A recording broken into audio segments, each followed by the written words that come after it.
Hello and welcome to Indus News, live from Islamabad. I am Mohammed with the news of this hour. Let's begin with the headlines first.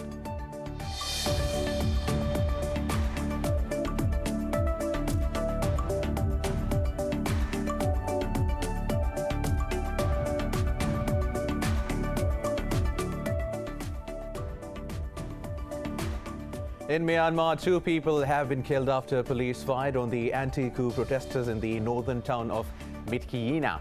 Witnesses said several people were also injured. Over 50 protesters have been killed by security forces since the military seized power last month. Meanwhile, shops, banks and factories have been closed in the biggest city, Yangon, during a crackdown against the coup.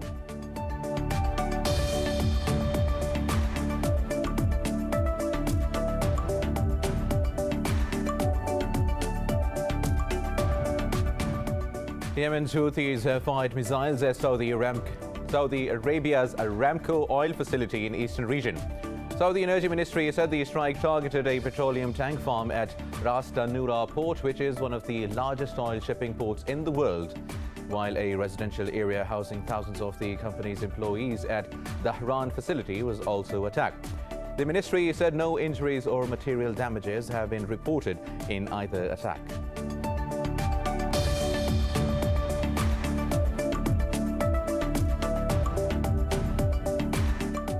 Thousands of more women have joined farmers' protests on the outskirts of the Indian capital, New Delhi, to mark International Women's Day.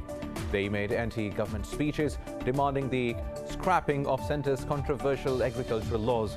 Tens of thousands of growers have been protesting against the law since 26th of November.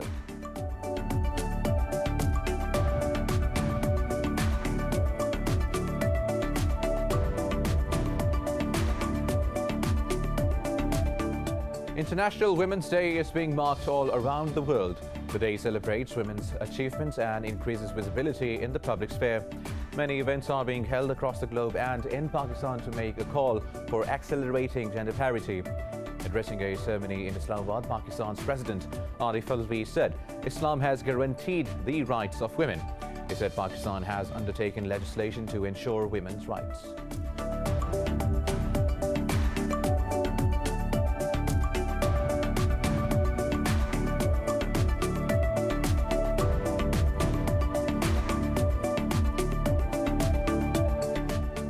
Brazil's coronavirus infection tally has crossed 11 million with over 265,000 deaths. Pakistan has registered nearly 1,600 new cases and 22 more fatalities overnight as its death toll reaches to over 13,200. Globally, the virus has claimed more than 2.59 million lives and infected over 116 million people so far.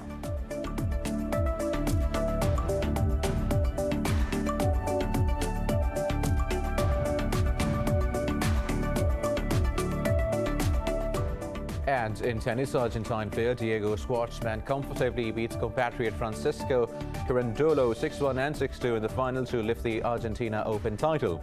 This is Schwartzman's first championship win at home ground.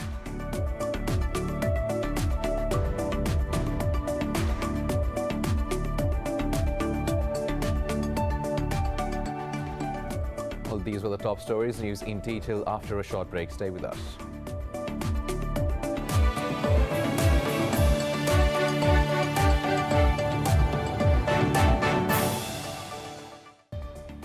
Welcome back. Now let's have the news in detail. We'll start from Myanmar, where 2 people have been killed after police fired on the anti-coup protesters in the northern town of MEGHAN. Meanwhile, shops, factories and banks are closed in Yangon after the trade unions called for a complete shutdown of the economy.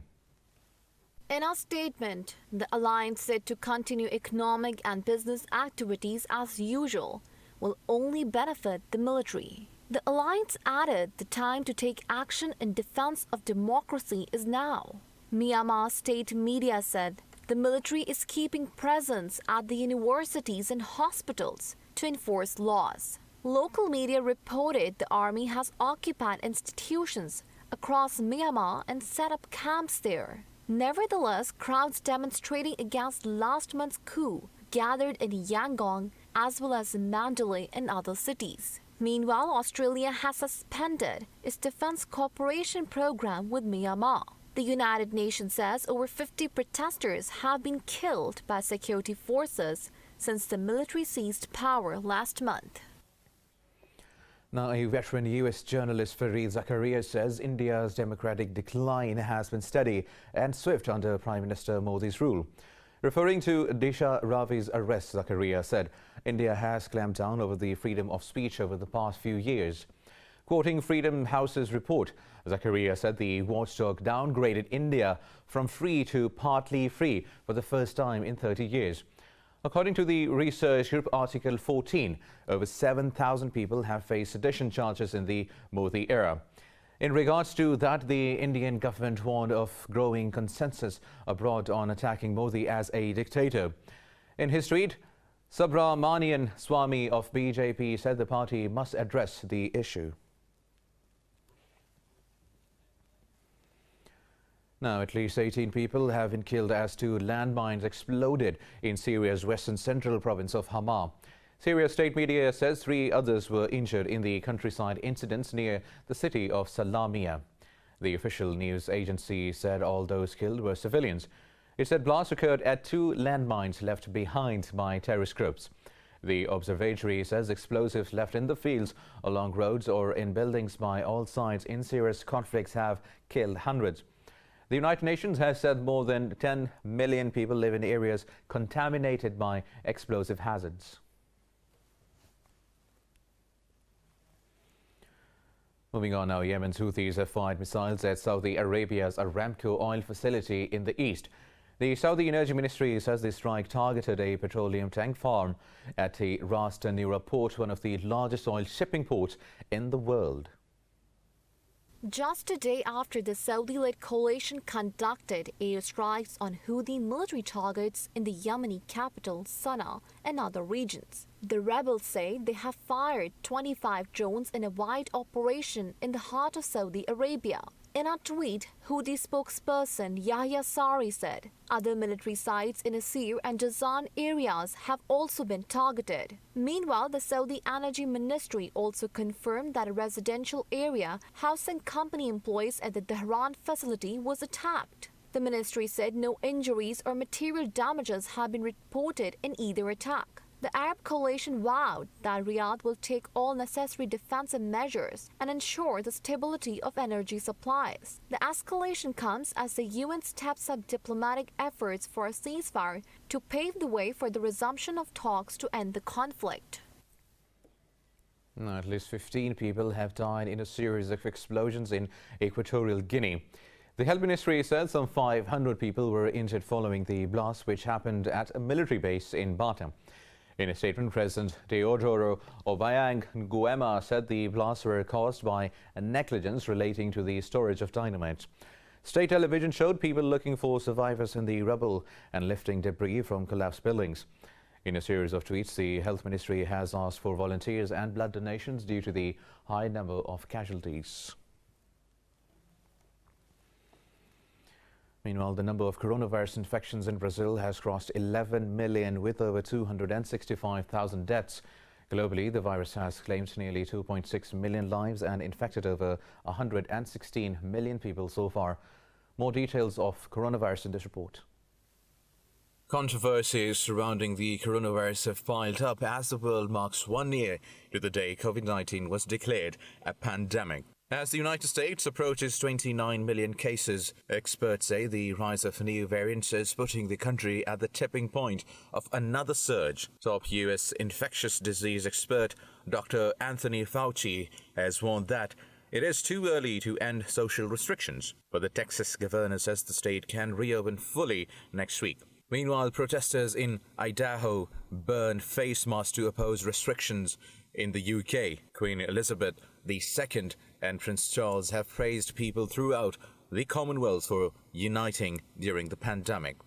Coronavirus pandemic has affected every country of the Commonwealth, cruelly robbing countless people of their lives and livelihoods. Amidst such heartbreaking suffering, however, the extraordinary determination, courage and creativity with which people have responded has been an inspiration to us all. The European Union's medicine agency has urged member states to refrain from granting approvals for Russia's Sputnik V while it reviews its effectiveness. Meanwhile, Austria has suspended inoculations with the Oxford vaccine as it investigates the death of one person after the shots. Meanwhile, in Pakistan, 22 people have lost their lives to COVID-19 overnight, bringing the total to 13,227. The Health Ministry has reported nearly 1,600 cases over the last 24 hours. The ministry said so far over 592,000 people tested positive for the virus, of which more than 560,000 have recovered. The ministry said the number of active cases stands above 18,000. It added 2,071 people are currently being treated in hospitals for the virus.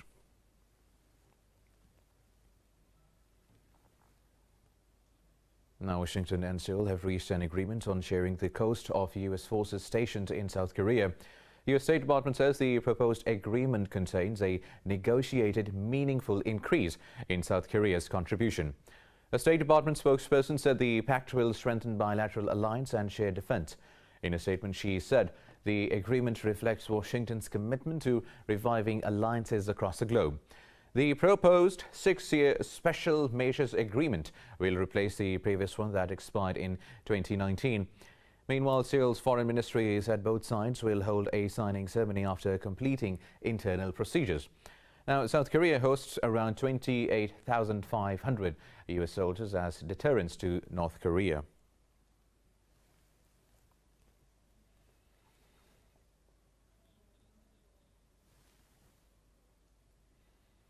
Now, the parliamentary members of the Libya's rival parties have gathered in the Third City to debate the proposed unity government. Parliament spokesperson said the session aims to debate giving confidence to the government announced by Prime Minister designate. He said the lawmakers will also discuss on a legitimate quorum and what majority is needed to confer confidence. However, if Parliament is unable to agree on approving the new government, the UN Talks Forum is expected to do so instead. Prime Minister-designate Abdul Hamid Dbeibeh was appointed through a political dialogue held in Geneva by the United Nations.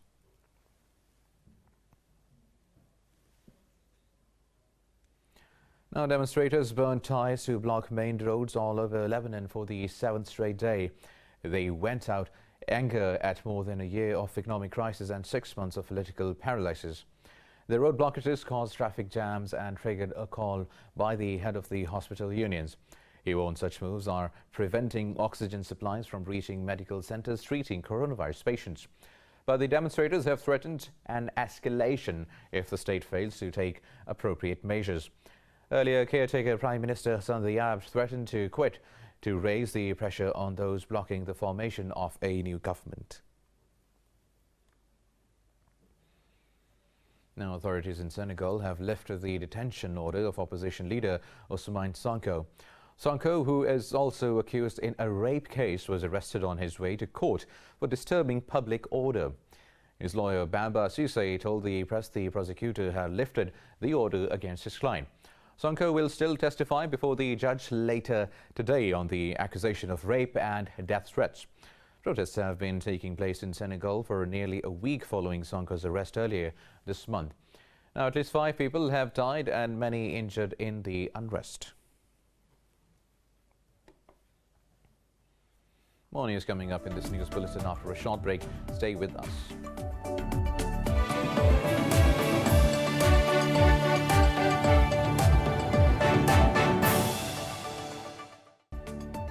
Welcome back. Now, International Women's Day is being marked all around the world today. The day celebrates women's achievements and increases visibility in the public sphere, all the while calling out inequality. This report has more details.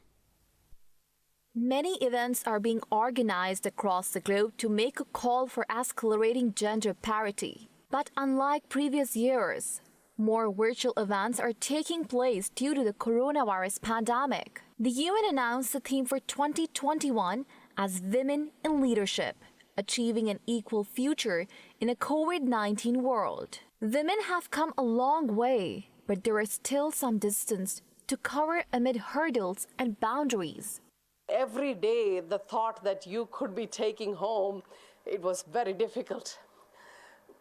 Oh, God, sorry. And it was very real. You knew that you had to take precautions, but you also knew that as a professional, you have a responsibility to your patients and out there. So you couldn't say that I'm going to shield as well because my mom is such a high risk and I want to stay at home. Even though my heart wanted to in a little bit selfishness, but I couldn't do that. This year saw the inauguration of Kamala Harris as the first female, first Black, and first Asian American U.S. Vice President. Women's struggle achieved another landmark when Tokyo Olympics Committee named Seiko Hashimoto as their new president.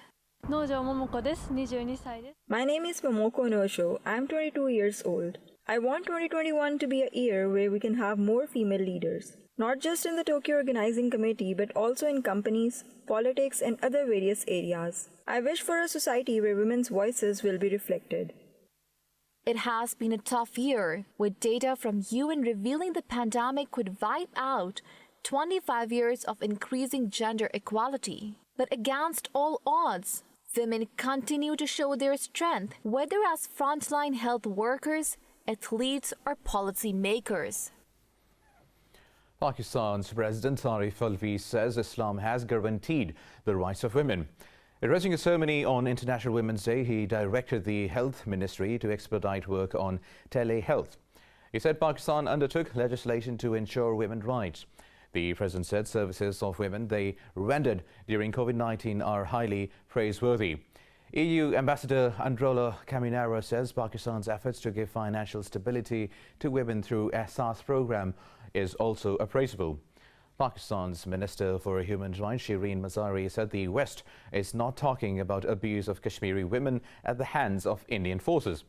She said India is not chastised for using mass rape of Kashmiri women as a weapon of war. From the first Muslim Prime Minister Benazir Bhutto to the youngest Microsoft certified professional Arfa Karim, Pakistani women have proven time and again that they are second to none. In the last year alone, Pakistani women made their country proud with multiple achievements. Let's find out more in this report. Despite the challenging and stressful times amid the ongoing pandemic, Pakistani women have kept on excelling and breaking gender stereotypes in each and every walk of life. Army Chief General Qamar Javed Bajwa lauded Pakistani women's contributions for the glory of the nation, saying, "In uniform, women have proved their mettle by contributing copiously to diverse fields, serving the nation and humanity." When it comes to the military, Nigar Johar became Pakistan's first woman to be promoted to the rank of Lieutenant General. Since then, Johar, who is also the first female General Surgeon of Pakistan Army, has been at the forefront of the fight against coronavirus with other women in uniform. My name is Anila Muhammad Aslam. Freedom lies in being bold. I hope that year 2021 will be a year of women's freedom. In January 2020, the United Nations Secretary General awarded medals to 15 Pakistani women officers for their peacekeeping mission in Congo. Women security personnel are highly contributing to the safety of citizens in their home country as well. In academia, Lahore's Zara Naeem made the country proud by scoring the highest marks at the global level in the ACCA exam. Another young Pakistani girl, Emma Alam, emerged as the winner of the World Memory Championship 2020. Now, thousands of more women have joined farmers' protests on the outskirts of the Indian capital, New Delhi, to mark International Women's Day. Thousands of women protesters, some of them driving tractors, arrived in Delhi from Punjab and Haryana. Farm leaders said the day will be dedicated to women growers and the speakers too will be women. Meanwhile, Congress leader Priyanka Gandhi Vadra lashed out at the Modi government over the laws. Gandhi said she will support the farmers' protest even if it takes 100 months. Addressing a farmers' grand meet, she said Delhi has insulted more than 200 martyrs that died in the protest. Moving on now, Pope Francis has met the father of the Syrian migrant boy whose body washed up on a Turkish beach 6 years ago. Winding up a historic trip to Iraq, the Pontiff met Abdullah Kurdi at the end of Mass in the city of Erbil. In a statement, Vatican said the Pope spent a long time with Kurdi and listened to the pain of a father. It said Kurdi thanked Francis for his closeness to the tragedy and to the pain of all those migrants who risked their lives to seek peace. Alan Kurdi drowned along with his mother and brother when a smuggling boat taking them to Europe capsized in 2015. The image of the 3-year-old boy captured world's attention as millions of Syrians fled civil war and boarded unsafe ships bound for Europe. Now, new data has revealed that humans have degraded or destroyed roughly 2/3 of the world's original tropical rainforest cover. In a report, the non-profit Rainforest Foundation Norway has raised alarm that a key natural buffer against climate change is vanishing. The non-profit says forest loss is also a major contributor to climate warming emissions. It reveals that more than half of the global rainforest destructions since 2002 has been in South America's Amazon and bordering rainforests. Southeast Asian islands, mostly belonging to Indonesia, collectively rank second in terms of forest destruction.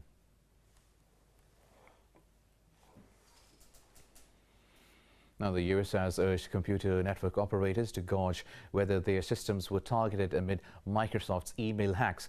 The White House says the recent software patch still left serious vulnerabilities. In a statement, it said the active threat is still developing and must be taken very seriously. The White House added top US security officials are working to decide the next steps following the breach. Meanwhile, Microsoft says it was working with the government and others to help guide customers. It also urged impacted clients to update software as soon as possible. Now, more than 20,000 US organizations were compromised by the hack of the Outlook email program.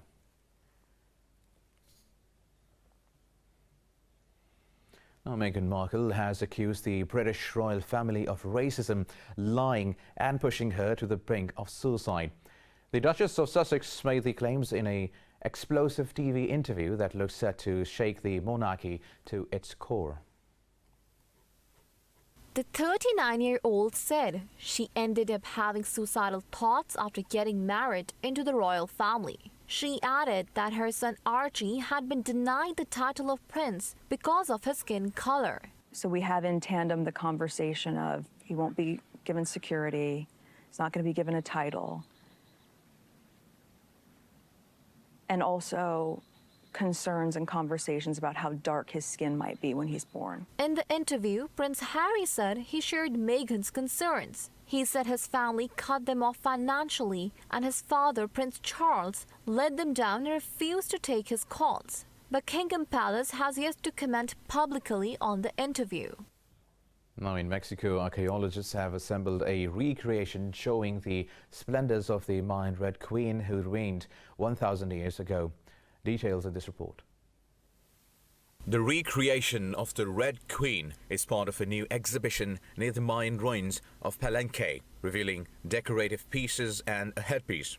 The remains of this Mayan noble are referred to as the Red Queen because her tomb was entirely covered in red cinnabar. Her real name is Ixig Zaka Ab Ajao, and from evidence found at the site, she died on November 13, 672 Common Era.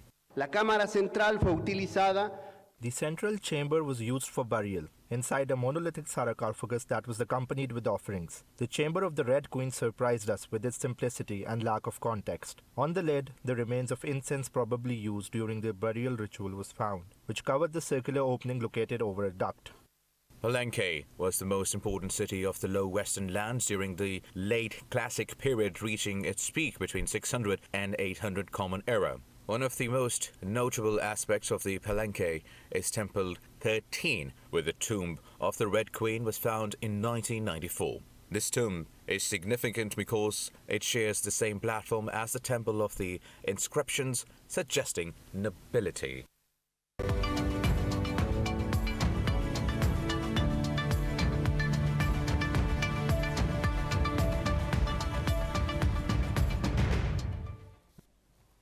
European stocks have edged higher as global investors monitor progress towards a US COVID-19 relief bill against the backdrop of rising bond yields.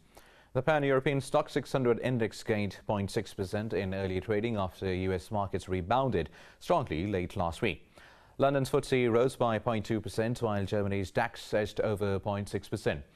France's CAC 40 also grew over 0.3%, while a jump in Brent crude futures above $70 per barrel for the first time since the COVID-19 pandemic has stoked concerns about inflation.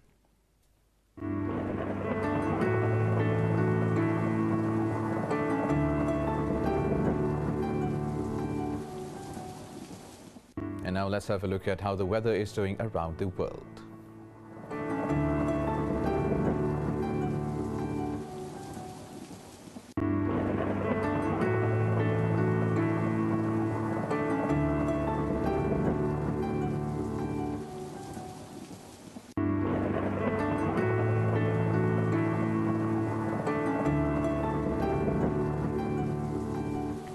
Well, that is all for now. For the latest updates, you can follow us on social media at Indus.News.